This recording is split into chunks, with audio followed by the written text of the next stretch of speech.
In 1291, the fortress city of Acre collapsed under siege.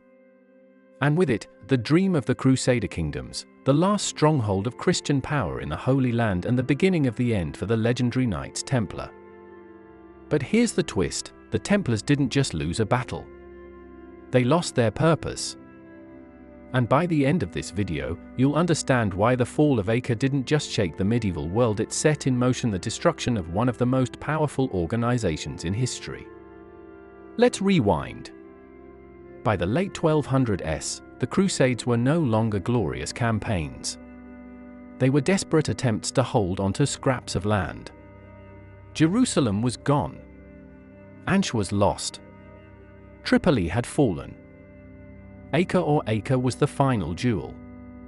A coastal fortress packed with merchants, refugees, soldiers, and rival military orders crammed behind massive stone walls. This wasn't just a city. It was the last heartbeat of the Crusader dream. And defending it were elite warriors like the Knights Templar, alongside the Hospitallers and other crusading forces. But outside those walls, an unstoppable storm was gathering. The enemy wasn't a scattered tribal force. It was the Mamluk Sultanate, battle-hardened, organized, relentless. Their leader was Al-Ashraf Khalil, son of the powerful Sultan Qalawun. The Mamluks were former slave soldiers who had risen to power in Egypt. They weren't just warriors. They were professionals, trained from childhood for war. And by 1291, they had one mission: wipe the Crusaders off the map. When they marched on Acre, they didn't bring a raiding party. They came with siege towers, massive mangonels, sappers tunneling under walls, and tens of thousands of troops. This wasn't intimidation. It was extermination. You'd expect unity inside Acre in the face of extinction.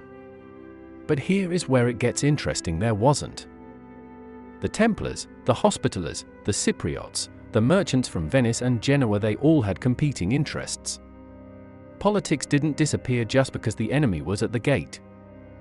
Imagine trying to defend your house while arguing over who controls the front door. That was Acre.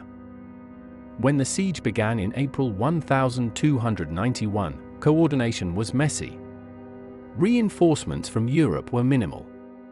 The crusading movement had lost its fire. Still, the defenders fought like cornered lions, because they understood something terrifying: if Acre fell, there was nowhere left to retreat. For 6 brutal weeks, the Mamluks bombarded the city. Day and night, stone smashed into walls. Siege engines thundered. Tunnels collapsed towers from below. Arrows filled the sky. The Templars fought fiercely, especially near their fortress complex by the harbor. But on May 18, 1291, the outer walls were breached. Mamluk forces poured into the streets. What followed was chaos: slaughter, fire, panic. Civilians rushed toward ships. Knights made last stands in alleyways. The Templar Grand Master, William of Bujuju, was mortally wounded while rallying his men. Leadership fractured. Morale shattered. The city was finished. But the Templars didn't surrender. They retreated into their massive seaside fortress, one of the strongest structures in Acre, and kept fighting even after the rest of the city had fallen. Think about that. The war was over. The streets were burning. The dream was dead. And they still fought. Eventually, the Mamluks undermined the fortress walls. The structure collapsed, killing defenders and attackers alike in a catastrophic end. It was dramatic, violent, final. But symbolically, it was something even more devastating. The Templars had lost their reason to exist. Here's the brutal truth: the Knights Templar were created to protect Christian pilgrims in the Holy Land. Without territory in the Holy Land, what were they? A powerful military order with enormous wealth, sophisticated banking networks across Europe, and no battlefield. That made kings nervous. Very nervous. The order relocated its headquarters to Cyprus, but the momentum was gone. The Crusader states were erased. The justification for the Templars' special privilege is gone. And when an organization loses its purpose, it becomes vulnerable.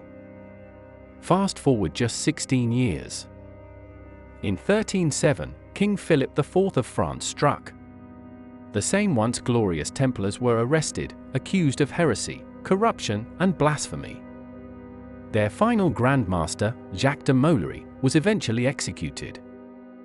Was it really about heresy? Not likely. It was about power and money. Without Acre, the Templars no longer had a sacred mission protecting them. They were wealthy, independent, and politically inconvenient inside European kingdoms. And that was intolerable. The Fall of Acre didn't destroy the Templars overnight. It stripped away their shield. It exposed them. Zoom out and you'll see something even bigger. The Fall of Acre in 1291 marked the definitive end of Crusader rule in the Holy Land. It shifted regional power permanently. It ended the medieval illusion that Jerusalem could be reclaimed by sheer force of arms. It was like pulling the final brick from a leaning tower. The collapse didn't happen instantly, but it became inevitable. And here's the payoff we promised at the beginning.